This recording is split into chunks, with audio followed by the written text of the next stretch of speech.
Tudo bem, senador? Estamos chegando, estamos chegando. Às Aqui vezes, foi um pouco difícil hoje, viu? Minha internet às não tá vezes legal. acontece. Às vezes acontece. Agora tá bem? Tá bem, eu tive que abrir mão do telefone e peguei o iPad do meu filho todo sujo, cheio de dedinhos aqui, e tá funcionando. E o meu foi o contrário. Eu Tudo abri mão do notebook e vim para o telefone. o Instagram não Mas tudo deixa bem. fazer no... Ah, que bom. Ah, é? Obrigada por aceitar o convite. Fico muito feliz de tê-lo aqui, muito orgulhosa de poder falar dessa questão de transparência que eu acho tão importante. Eu te agradeço o convite, imagina.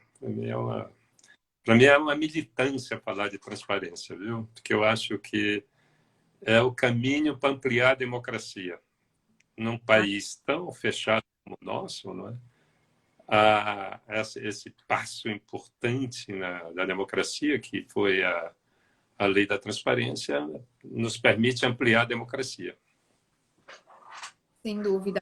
Vamos falar de militância também, se o senhor me permitir, porque eu acho que o senhor tem bastante história para contar aí também. Bom, eu vou então apresentar meu convidado. Antes de qualquer coisa, senador, deixa eu te contar como é que a gente funciona aqui. O Instagram permite 1 hora só e ele é cruel, ele nos derruba imediatamente na hora que termina essa 1 hora. Eu tenho o meu roteirinho que eu já compartilhei com o senhor, mas os nossos convidados podem fazer perguntas aqui durante a nossa conversa e aí a gente vai ampliando esse bate-papo. Eu peço para quem está nos assistindo que faça as perguntas nos comentários e não no quadradinho de perguntas. A dinâmica fica bem mais fácil aqui e eu tento ler todas. Então vamos lá, o meu convidado é o ex-senador João Alberto Rodrigues Capiberibe. Ele é marajoara, é raro, né? Marajoara é difícil encontrar um marajoara, mas é político no Amapá. Passou todo o período da ditadura militar exilado entre Bolívia, Chile, Peru, Canadá e Moçambique, onde ele fez faculdade, estudou, foi secretário e tudo mais. Volta ao Brasil em 79, depois da anistia. E aí, senador, eu adoraria se no final a gente conseguisse ouvir um pouquinho dessa história, que deve ser muito interessante. Mas foi prefeito de Macapá, governador da Amapá e senador da República. E na época que foi senador da República, aprovou a lei da transparência e também, em coautoria com a sua esposa, a deputada Janete Capiberibe, apresentou o projeto de lei da gestão compartilhada. É isso? Tem mais algum ponto É super isso. importante? Eu sei que é uma história muito interessante. Mas olha, Então vamos lá. quem se interessar mais pela história, eu escrevi esse livro aqui, ó,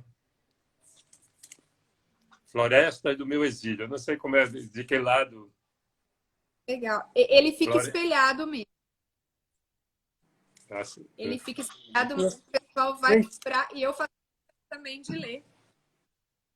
O livro chama-se Floresta do Meu Exílio e foi publicado pela editora Terceiro Nome. Ele está esgotado em papel, mas quem tiver interesse, ele está no Amazon. Ah, que À bacana. disposição.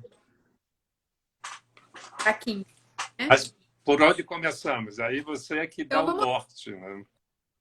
Eu vou começar com as perguntas aqui. A gente vai a um bate-papo muito tranquilo. Primeiro, eu queria saber o que é a lei da transparência e como que ela mudou o Brasil na prática. E o que falta? Veja, a lei ela obriga todos os entes públicos, do executivo, do legislativo, do judiciário, a publicar em tempo real as suas receitas e despesas detalhadas. Não é? Essa, na verdade, é a primeira lei na República que obriga o Estado brasileiro a prestar contas dos impostos que arrecada dos nossos bolsos, não é? Porque as pessoas às vezes não têm. Os impostos brasileiros eles são meio traiçoeiros, não é? Porque eles são indiretos. As pessoas não tiram do bolso para entregar ao fisco. normalmente, mesmo o imposto de renda, aqui em outros países, qualquer outro país, você recebe o seu salário integral, né? Aí depois você deposita o do fisco, do imposto de renda. No Brasil, não, já vem descontado. Então, as pessoas não acham que aquilo que ele pagou ao fisco seja salário dele, né? Então, essa maneira de cobrar impostos no Brasil, ela é determinante no comportamento, inclusive, do brasileiro, no comportamento político do brasileiro, que ele é muito menos exigente do que em outros países. A maioria dos outros impostos, os impostos que mais arrecadam, são aqueles que vêm embutidos no preço dos produtos. Por exemplo, você vai comprar um celular, já está embutido lá, você paga R$ 1.000 do celular, ali já tem pelo menos R$ 400 de imposto. Não é? A mesma coisa, você vai no supermercado, você compra o feijão, a pasta de dente, não é? Você paga, está dentro do preço os impostos embutidos. Então, a elite política brasileira, né, jamais se preocupou em prestar contas de como gasta esse dinheiro. Não é? Como esses impostos que são arrecadados são aplicados. A lei da transparência obrigou a isso, não é? Então, por exemplo, se você acessar o portal de transparência da sua prefeitura, do governo do seu estado ou da União Federal, você vai ali ver tudo que foi arrecadado e em que foi gasto esse dinheiro de maneira detalhada. Não é? Nós podemos, daqui a pouco, entrar em alguns exemplos. Foi assim que nós... Olha só, Silvia, esse país escondia tanto, não é, em que gastava o nosso dinheiro, porque é imposto, não é? E a gente não tinha a menor chance de saber, por exemplo, o salário de um juiz ou de um desembargador, de um promotor de justiça. Antes da lei da transparência, era impossível saber, não é? Agora não, né? A gente sabe na hora. Lembra daquele desembargador lá em Santos que desacatou um guarda municipal? Tá bem Pois então, todo mundo, né? todo mundo sabe. Aí eu tive a curiosidade de entrar no portal de transparência do Tribunal de Justiça de São Paulo para saber quanto o desembargador, qual o salário do desembargador, porque o homem daquele que trata uma pessoa, trata uma autoridade municipal de uma maneira tão rude, não é? Eu digo, vou saber quanto ele ganha, quanto nós pagamos para ele se comportar desse jeito. E olha, deixa eu ver se eu acho por aqui, que eu queria dar o valor completo, né? Mas ele recebeu, no mês de junho, 50 e poucos mil reais. Sem a lei da transparência, era impossível. Hoje, em 3, 4 minutos, eu posso saber as despesas, qualquer despesa no país. Então, essa lei é a primeira na República. Antes da lei da transparência, a mesma imprensa reclamava muito, não sei se você lembra, né, quem é de imprensa, jornalistas, para você saber, obter alguma informação sobre gastos públicos, você tinha que fazer um requerimento, às vezes demorava 5, 6 meses a mais de ano para você ter essa informação.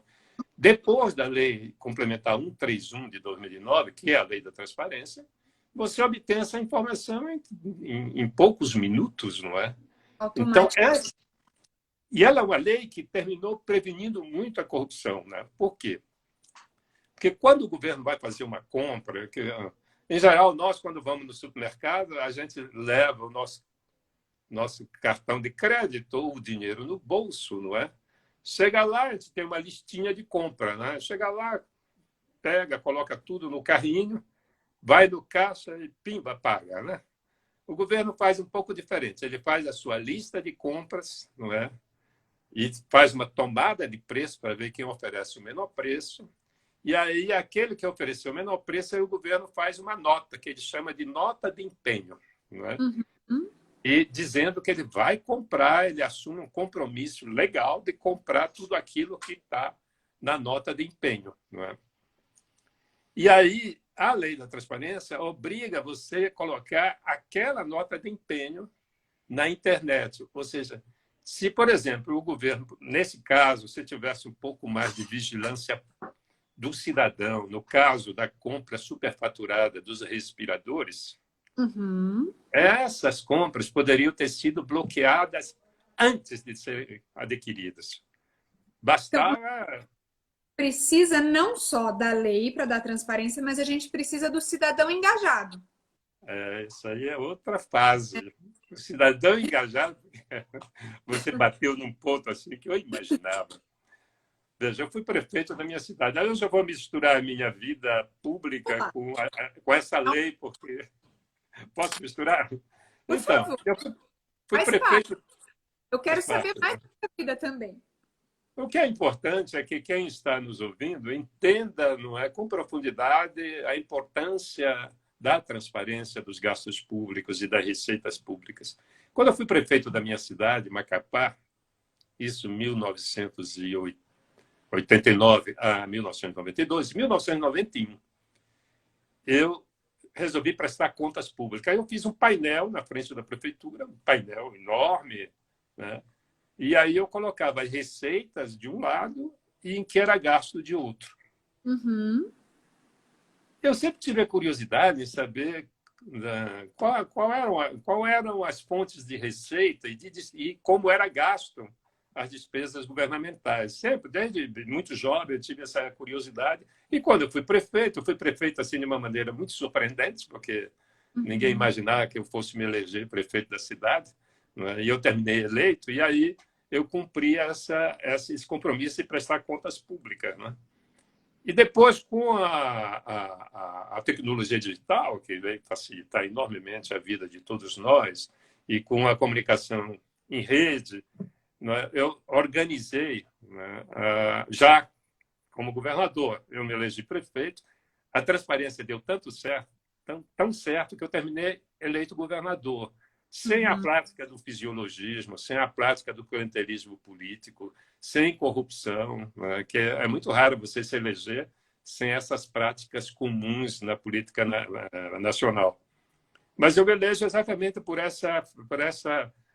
essa prestação de contas, essa franqueza com os munícipes e com a sociedade. E aí, no governo, em 2002, já, para você ter uma ideia, eu fui governador de 95 a 2002. Mas a Uhum. internet no Amapá só chegou em 99, 1999. Foi quando nós tivemos o primeiro provedor de internet. Mas todo o governo já estava informatizado. Não é? Eu Uhum. sempre tive uma preocupação com a comunicação, com a informação, não é? De informar as pessoas, porque era a minha curiosidade de cidadão comum. Eu quero saber de onde vem o dinheiro, o que é feito com o dinheiro. E aí eu fiz isso. Quando foi em 2002, eu consegui, eu fiz nós desenvolvemos um programinha para extrair as informações das receitas e das despesas do sistema, não é, de informatizado de administração orçamentária e financeira do Estado. Tornamos público todo o sistema interno. Eu coloquei na internet, né, em Uhum. 2012. E eu achei aquilo maravilhoso, fantástico, né? Porque no meu estado não teve a menor repercussão, porque até 2012 pouquíssimas pessoas tinham internet, né? Então Uhum. não houve tanta repercussão. Quando chegou em 2003, em 2012 eu me elejo senador, né? Sempre a minha plataforma sempre foi a transparência, não é? E a prestação de contas. E para eu me eleger senador, quando eu chego no Senado, a primeira coisa que eu faço é traduzir numa peça legislativa a minha experiência de, de gestor público com transparência.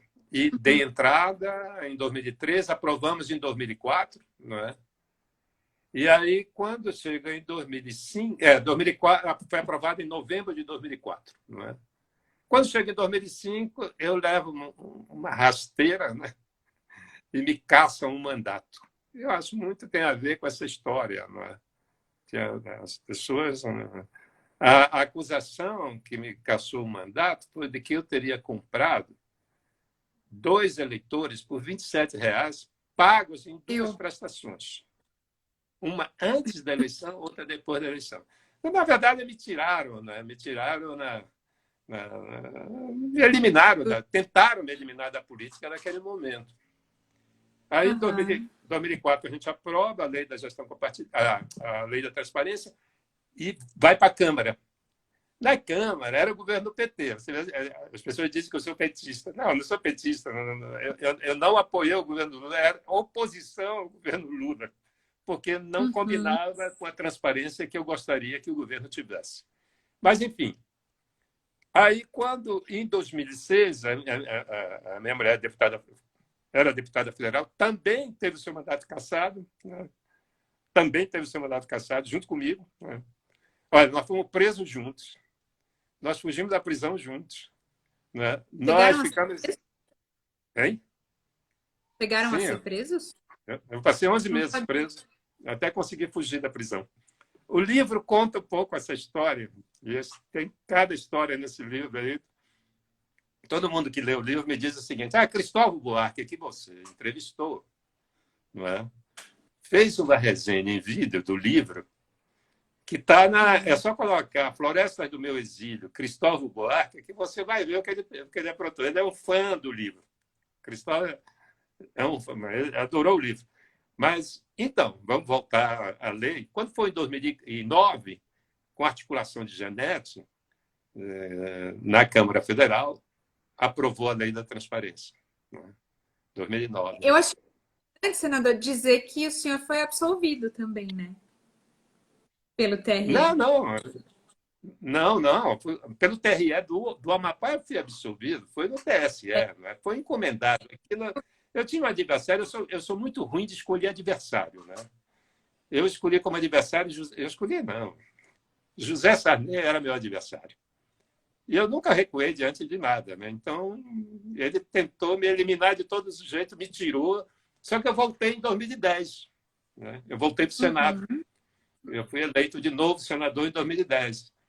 E aí, aprovamos a lei complementar 131, a lei da transparência, em 2009, que obrigou o Estado brasileiro, né? Aí, o judiciário, o legislativo, aí foi essa. Hoje, a facilidade que nós temos de acessar a informação é muito grande.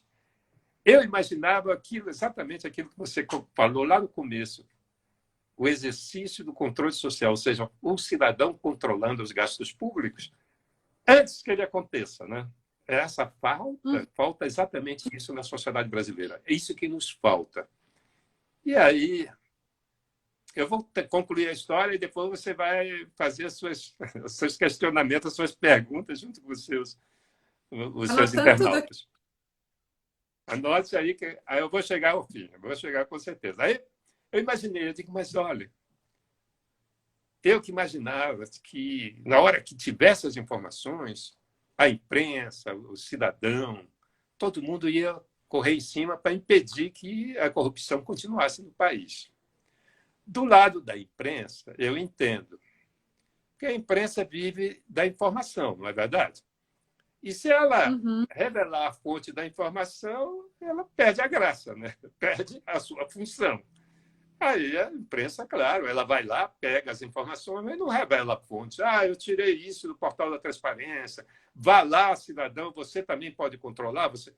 Não, a imprensa vai e faz as suas denúncias, usa o portal, e usa muito, mas não revela a fonte, não revela a existência desta ferramenta importante. O cidadão não teve... Ele começou a acessar, eu me lembro que quando teve os acessos dispararam, quando foi colocado o salário do servidor público no portal da transparência. Não sei se você lembra dessa história. Primeiro, houve um debate muito intenso, porque os servidores públicos achavam que colocar o seu salário no portal estaria entrando na sua intimidade, né? No seu direito privado. Não, mas ele é um funcionário público, então ele é pago com dinheiro do contribuinte. Aí a justiça bateu o martelo e fez valer a lei. Né? Claro que, olha, vou contar uma coisa aqui, muito segredo para você, né? Não vai espalhar, não. Mas até hoje, os tribunais de justiça... Como? A gente deixa só na internet. Só entre nós, até hoje, os tribunais de justiça cumpre a lei, como se diz, a meia boca, né? Por quê? Porque se você entrar no Tribunal de Justiça de São Paulo, como eu entrei para saber o nome, ou para saber quanto ganhava aquele desembargador mal educado lá e grosseiro, eu tive que deixar o meu CPF lá, meu nome e CPF. E assim é em todos os tribunais de justiça. A lei não prevê isso. Mas o senhor não acha que isso é transparência também? Como? Isso Então, também é transparência? Deixar deixar. igual. Mas a lei não prevê isso, ô Silvia. O que não está na lei não pode ser, né, a lei não prevê nada disso. A lei prevê os dados abertos, né? Todas as informações abertas em tempo real. Na hora que você pagou, vai para a internet. O cidadão tem que saber, não é? Então, mas em geral, a lei está sendo cumprida, né? Eu acho que foi assim. Tinha muita gente que me dizia que eu estava sonhando que essa lei nunca iria ser implantada, que no Brasil tem lei que pega e tem lei que não pega. Não tem um ditado que diz isso? Eu É digo, isso. mas essa vai pegar. E pegou. A lei pegou, todo mundo é obrigado a cumprir. O judiciário usa dessas estratégias de colocar lá o CPF, porque a sociedade brasileira é uma sociedade meio tímida em relação na sua relação com o poder público. Aliás, é distante essa relação, né? Tanto que nós estamos vivendo uma brutal crise da democracia representativa parlamentar. As pessoas dizem que não se veem representadas, que não têm identidade com representantes, votam, elege o deputado, o vereador, aí um mês depois não lembra mais em quem votou, não é? Há uma descrença brutal em relação à representação política. E a minha ideia foi sempre, porque eu acho bem desagradável você ser tratado com desconfiança, sabe? Antes que você prove com alguma coisa mal feita de uma pessoa, você já desconfia dela. Então, a minha ideia é aproximar o cidadão do poder público, né? Sempre trazê-los para perto do poder público, mas para isso o poder público tem que querer e tem que abrir as suas portas, né? No sentido da transparência de suas políticas, né? Bom, chegamos em 2009, a lei foi aprovada, mas ela foi aprovada com prazos de aplicação. Ela só entraria em vigor um ano depois para a União Federal e para os estados, não é? E 2 anos para os municípios acima de 500 mil habitantes, depois 4 anos para o município abaixo de 50 mil, para os pequenos municípios. Tinha prazo para eles se ajustarem, e todo mundo se ajustou. Você vai em qualquer município pequeno, você tem lá o portal da transparência do município. Tem uns que não chamam de portal da transparência, tem uns que dão outro nome, que dificultam a navegação. Mas, enfim, hoje nós temos a possibilidade. Por exemplo, eu vou te dar um dado aqui que tu vais ficar e nossos internautas vão ficar, talvez, surpreendidos.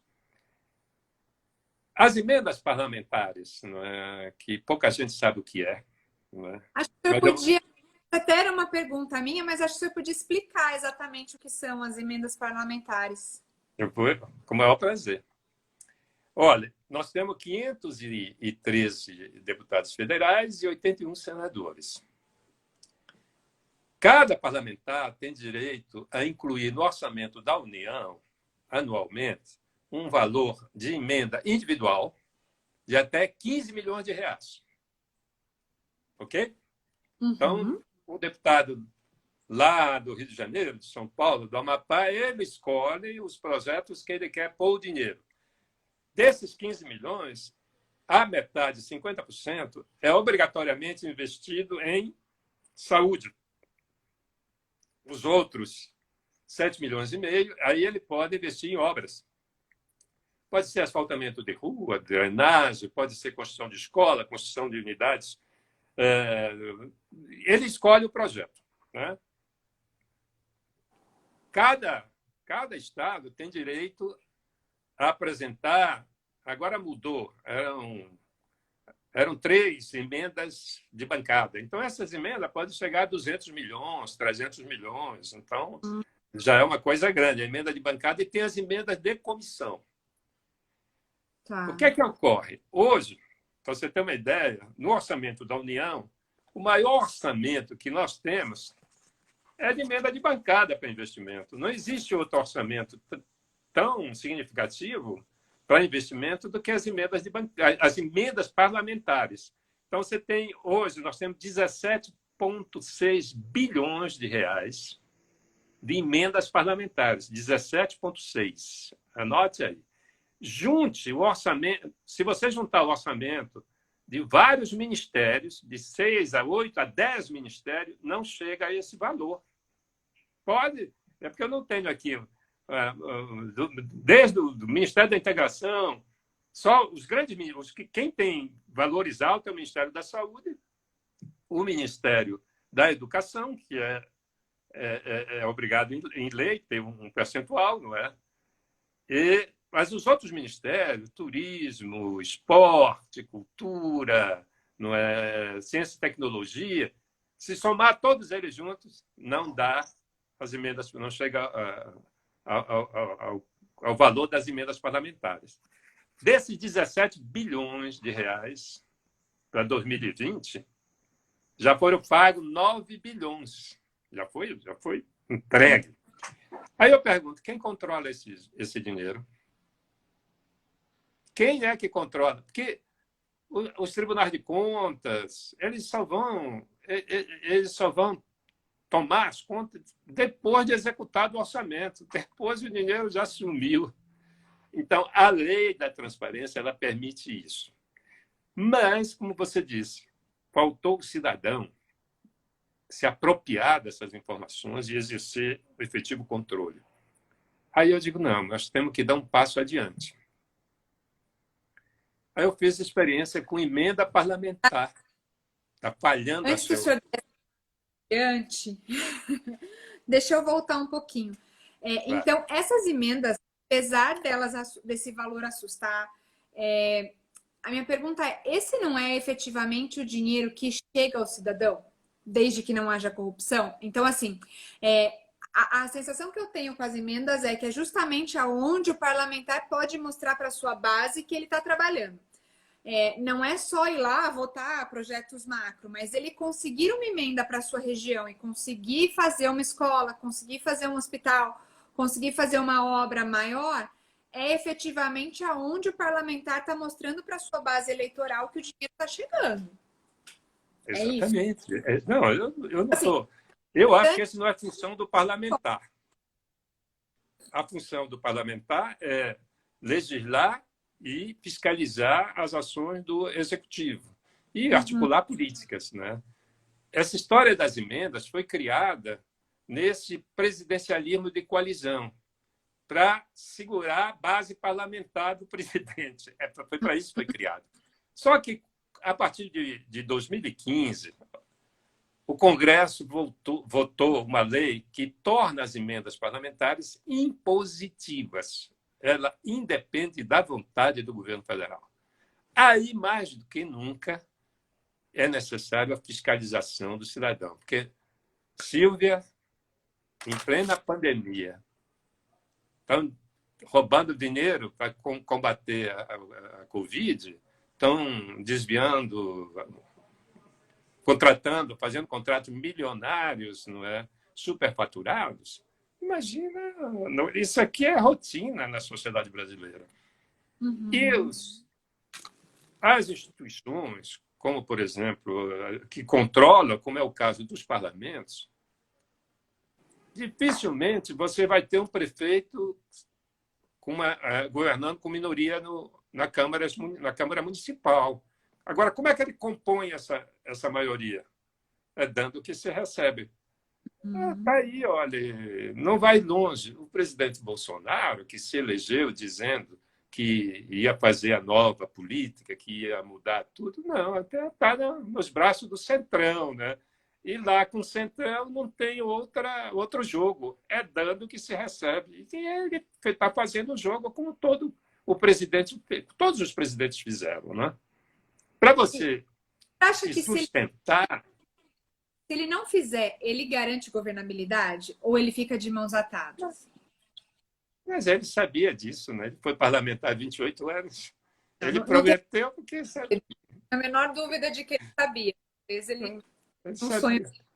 de que a coisa é diferente e acabou tendo que se entregar. Mas é um fato. A gente sabe que se ele não conseguir aprovar as reformas, ele também não consegue avançar com tudo aquilo que ele se propôs a fazer, né? Uhum. Quero deixar bem claro que eu não tenho partido, hein? Eu não tenho base, não tenho ideologia. É verdade, mas ele, bom, mas enfim, voltando à ideia, porque eu já lhe falei e repito aqui que nós vivemos a maior crise da democracia liberal, não é? Representativa parlamentar. Essa é a democracia tal qual nós conhecemos, que inclusive promoveu os avanços importantíssimos em todos os países que a adotaram. Não existe regime melhor do que a democracia representativa parlamentar. Não existe. Agora, nós precisamos ampliar essa democracia, incluindo o cidadão no processo. E aí vem o passo adiante que eu falei da transparência. Nós temos as informações, todas elas penduradas na internet. Está tudo lá. O que é que nós precisamos? Mobilizar o cidadão para que ele exerça o papel de controlar, não é, o uso desse dinheiro. O dinheiro é dele, o dinheiro é nosso, o dinheiro é dos impostos, faz falta, né? Faz muita falta. Imagina quando você pega uma compra que você vai no supermercado, você compra ali R$ 100, no mínimo 30, R$ 35 vai para o governo, o que daria para comprar muito mais, né? Então, a gente precisa aprender a exercer esse controle, não é? Aí, o que é que nós fizemos? Eu digo, olha, nós vamos ter que ampliar. Aí eu peguei as emendas parlamentares que eu tinha direito como senador da República, a partir de 2015, né? Porque antes eu não podia, eu quase não conseguia liberar emenda, porque eu fazia oposição ao governo, né? Então, o governo, antes das emendas impositivas, o governo só liberava se eu votasse nas propostas do governo. E a proposta que eu discordava, eu não votava. E aí eu não recebia também emenda por minha base. Não é? Por isso que eu te digo que não é papel do parlamentar colocar emenda do orçamento e ficar construindo escola. Não é. É papel do parlamentar exigir políticas públicas que façam esse trabalho. Mas, enfim, na política, as imperfeições do sistema são bem maiores do que as coisas corretas. E nós precisamos corrigir as imperfeições. Então, para corrigir, é preciso a implicação do cidadão. Aí, eu fiz a experiência com a emenda parlamentar. Peguei as emendas, fiz um acordo com o governador, com o prefeito, que são meus adversários, né? São meus adversários. E digo, olha, eu coloco o dinheiro, que eles têm muito interesse no dinheiro, isso é verdade. Mas aí eu quero fazer um acordo, eu quero que a gente faça uma gestão desse dinheiro em acordo com as comunidades beneficiadas. Não, tudo bem, vamos fazer. Aí nós começamos a fazer, não é? Eu comuniquei às comunidades que elas mandassem as necessidades, e que mandassem a necessidade com um abaixo-assinado das pessoas dizendo que precisam daquilo. Aí chegou abaixo-assinado para fazer uma pavimentação de rua, para fazer escola, né? E aí nós fomos lá com a comunidade, reunimos com a comunidade, um bairro chamado Conjunto Embrapa, um bairro que eles fizeram um pedido, fizeram o abaixo-assinado, eu fui lá com eles, reuni com eles e propus a eles a gente fazer a gestão do dinheiro que o prefeito tinha aceito. O prefeito tinha aceito que se a gente formasse um grupo de WhatsApp, o prefeito colocaria o fiscal da obra dentro do grupo, não é?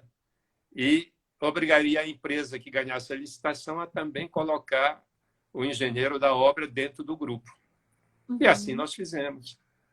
O resultado disso não foi só esse projeto, aí fizemos outro no bairro chamado Morada das Palmeiras. Está no Facebook. Quem tiver curiosidade, entre no Facebook, coloque lá de olho na emenda / Morada das Palmeiras. Você vai ver lá todo o histórico. achei bastante interessante os depoimentos das pessoas. E aí é bem um exemplo dessa gestão compartilhada, né? Uhum. Eu estou lhe ouvindo meio cortado, sabia? Ah, Tô bom, lhe... eu disse que eu acessei no Facebook, achei bastante interessante, já como uma espécie de prévia dessa gestão compartilhada, né? É verdade. Eu lhe mandei os dados, não? Mandou, mandou. Então, e aí eu acompanhei aquilo lá, não é? Acompanhei as discussões dentro do grupo de WhatsApp e havia discussões acaloradíssimas, né? E nesse período aí de polarização horrorosa que nós vivemos, e eu terminava apanhando muito no grupo, né? Em vez das pessoas se concentrarem no que tem que ser feito, ficavam trazendo a polarização política de Bolsonaro e de Lula. Aí teve um dia que nós estávamos numa escola lá discutindo a construção de uma escola, né? Aí eu me aborreci com eles. Eu digo, olha, vou dizer uma coisa para vocês. Fiz lá um texto. Vocês aí estão brigando por Lula e por Bolsonaro. O Lula e Bolsonaro já criaram os filhos, estão criando os netos, nunca faltou escola para vocês. E vocês, em vez de concentrar o esforço de vocês, a energia para a gente resolver o problema da nossa escola, vocês estão desviando o assunto.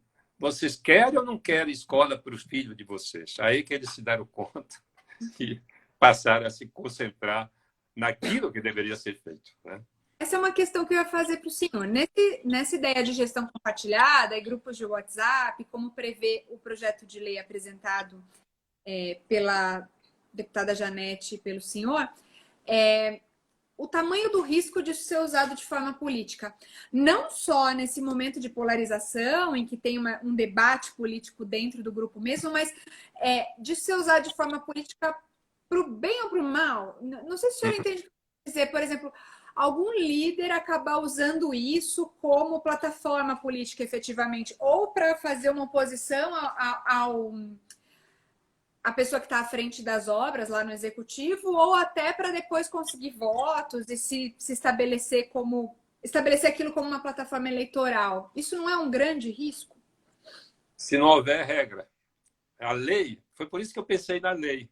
Quando eu acompanhei que vi esses conflitos, não é? E essa polarização política e esse uso desvirtuado do grupo, né? Porque foi grupo sem regras. Eu nunca chegaria a formatar o projeto de lei da gestão compartilhada se eu tivesse estabelecido regras. Eu precisava de grupos sem regras para saber quais seriam os desvios, quais seriam os acertos. E aí nós fizemos um projeto de lei estabelecendo regras claras de funcionamento do grupo e do poder público. Não é? Essa é a lei, é o PL 9617, que já foi aprovado, inclusive, no Senado em 2017. Está na Câmara, está no plenário da Câmara. Não é?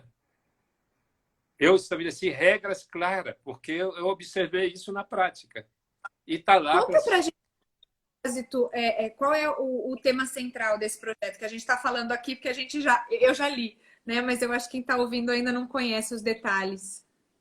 O tema central, assim, ele institui, não é, a gestão compartilhada, ou seja, ele institui o acompanhamento da execução orçamentária, financeira, física de obras, serviços públicos e compras governamentais a partir de grupos organizados em WhatsApp.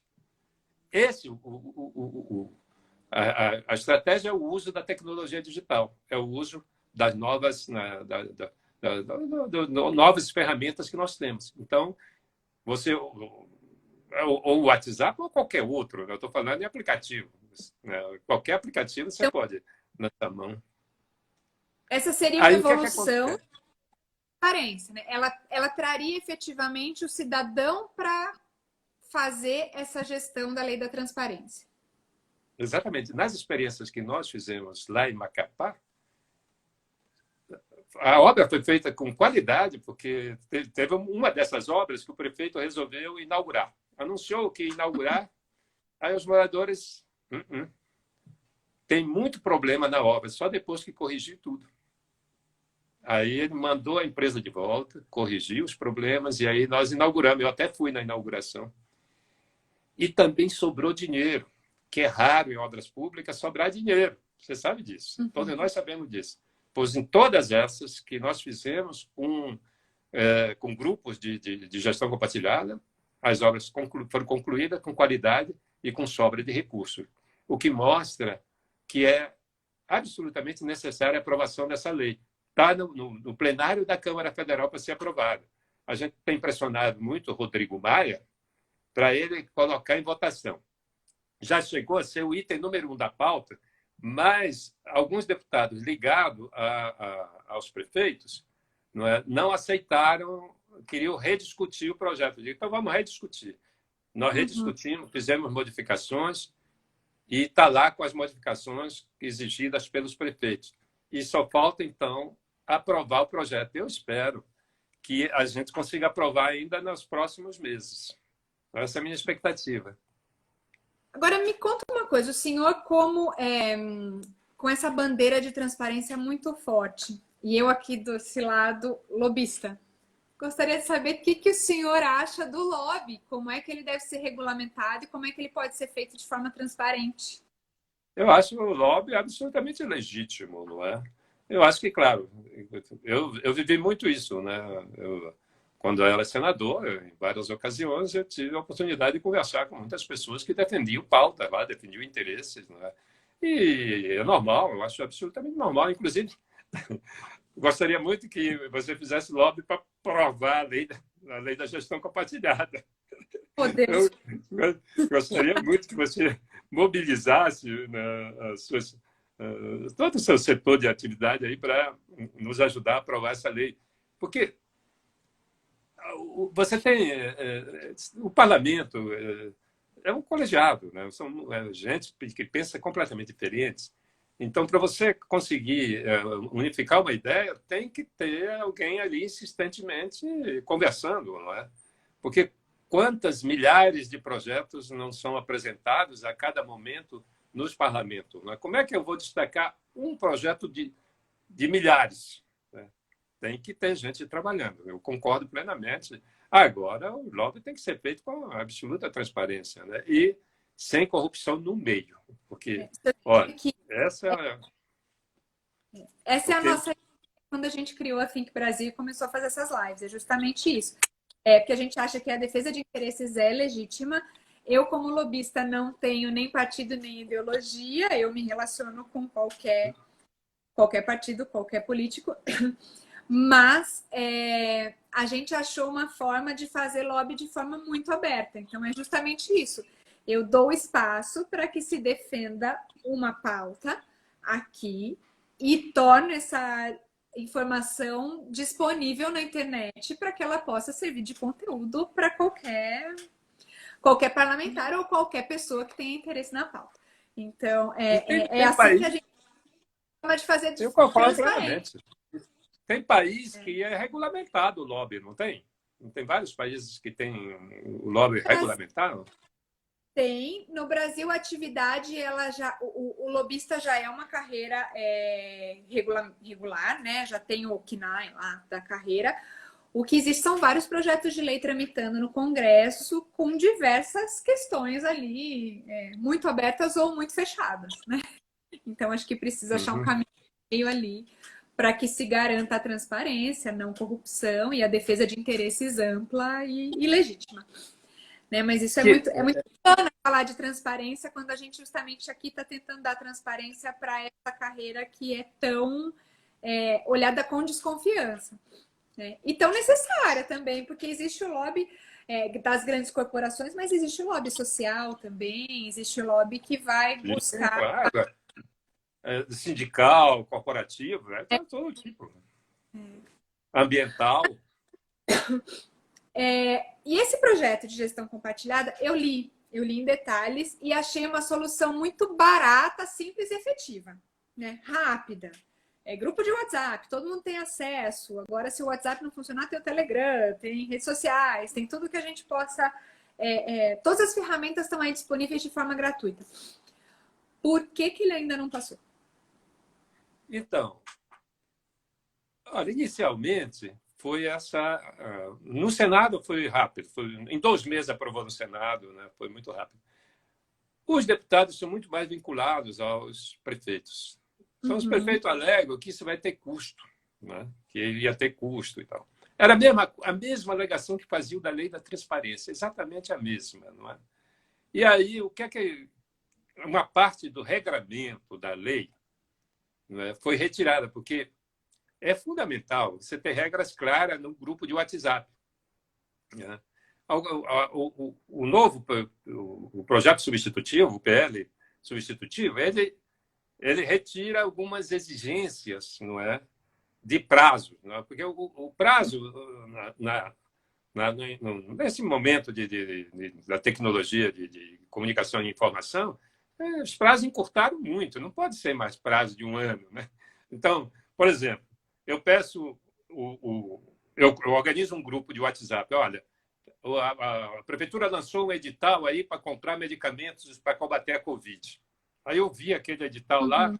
eu pego um grupo de amigos meu aqui, pô, vamos acompanhar isso? Aí a prefeitura tem 48 horas para cadastrar aquele meu grupo. Aí eles não querem 48 horas, querem 2 semanas. 2 semanas já fez a compra, né? Já não tem muito. Então, tudo muito, muito rápido. Mas, de qualquer maneira, nós fizemos uma negociação com a Associação Nacional de Municípios, chegamos a um acordo e está acordado. Só falta o Rodrigo Maia colocar na pauta e colocar em votação. Mas o Alexandre Bolon, que é deputado nosso do Rio de Janeiro e é líder do nosso partido, já na última reunião de líder fez o pedido para colocar na pauta. Então, a expectativa é que a gente tenha alguma novidade nos próximos dias, né? Muito bom. Um complemento a essas duas leis, tem uma que eu já fiz muito uso e pretendo continuar usando, que é a Lei de Acesso à Informação. Hum. O que o senhor tem a dizer sobre ela? São 2 leis diferentes, ótimas. Eu participei dos 2 momentos, né? A Lei de Acesso à Informação é de iniciativa do Poder Executivo, né? A Lei da Transparência é de iniciativa do Legislativo. A Lei da Transparência, ela é uma lei ativa, não é? Ou seja, obriga o Estado a tomar iniciativa. A Lei de Acesso à Informação é uma lei passiva. O cidadão tem que tomar iniciativa. Mas as 2 leis são perfeitas, não é? E tem que continuar. Nós temos que ampliar cada vez mais a transparência e a participação do cidadão. Aquilo que eu falo, para sair da crise da democracia liberal, só com mais democracia. Para ter mais democracia, é preciso incluir o cidadão para participar efetivamente naquilo que é fundamental, que é o orçamento público. Não existe política pública sem dinheiro. Diga, está Voltando à questão terminando o do tempo. cidadão, vou tentar fazer de forma rápida.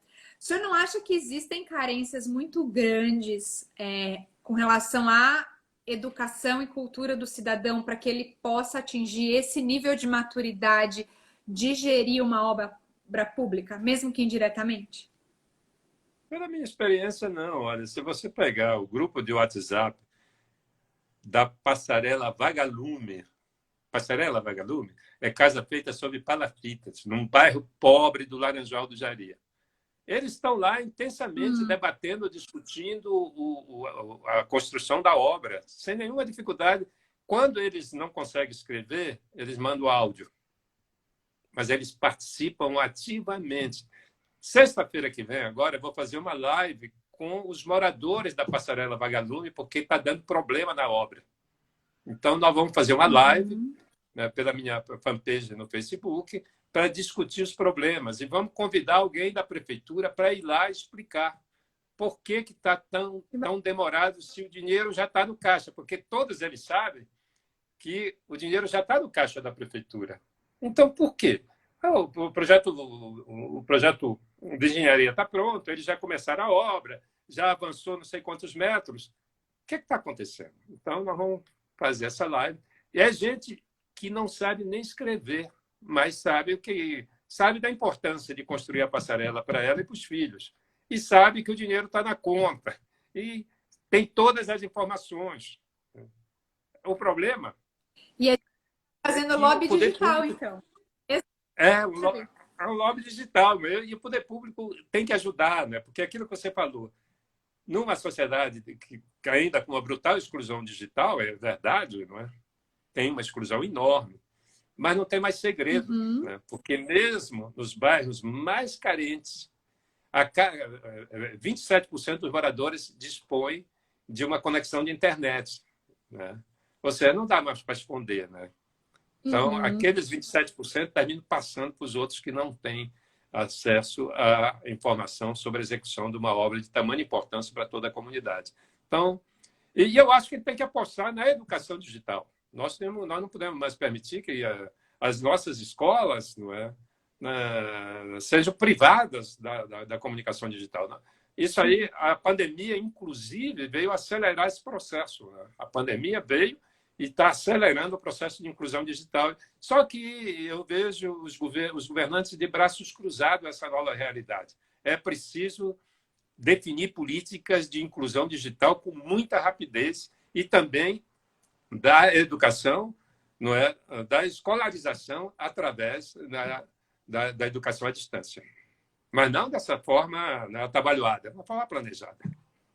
Essa questão da pandemia e do digital mostrou o tamanho do distanciamento social também, né? O tamanho da distância social que tem entre ricos e pobres, entre escolas públicas e particulares, essa dificuldade, inclusive, de dar aulas de forma digital que a escola pública tem tido, né? É, isso aí ficou muito claro, né? As escolas fecharam e pronto. A maioria, É. no país todo, né? Aí os governantes começaram a se mobilizar, não é? Olha, eu comecei a levar a internet lá para o meu povo ribeirinho da Foz do Amazonas, porque Macapá está muito próximo da Foz do Atlântico, lá, no braço esquerdo do Rio Amazonas. E é cheio de comunidade ribeirinha, não é? De coletadores de açaí, de castanha, não é? Pescadores.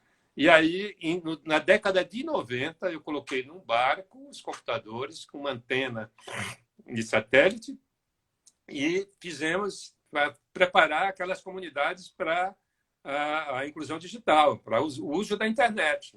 Nós fizemos escolas Uhum. lá no meio da floresta com internet, na década de 90. Só que nem todos os governantes pensam dessa maneira. Acham que, bom, os governos não são feitos para atender o interesse do conjunto da coletividade, é para atender grupos muito restritos, infelizmente. Bom, senadora, a gente está chegando aqui ao final. Como a gente demorou um pouquinho para entrar, não sei exatamente quanto falta, ainda não recebi o aviso, mas para fechar, eu queria saber quais são seus planos. O senhor vai concorrer agora, na próxima eleição à prefeitura, Boa. ou vai esperar? Não, vou concorrer, porque o que é que eu tenho muita vontade de implantar a gestão compartilhada numa unidade administrativa.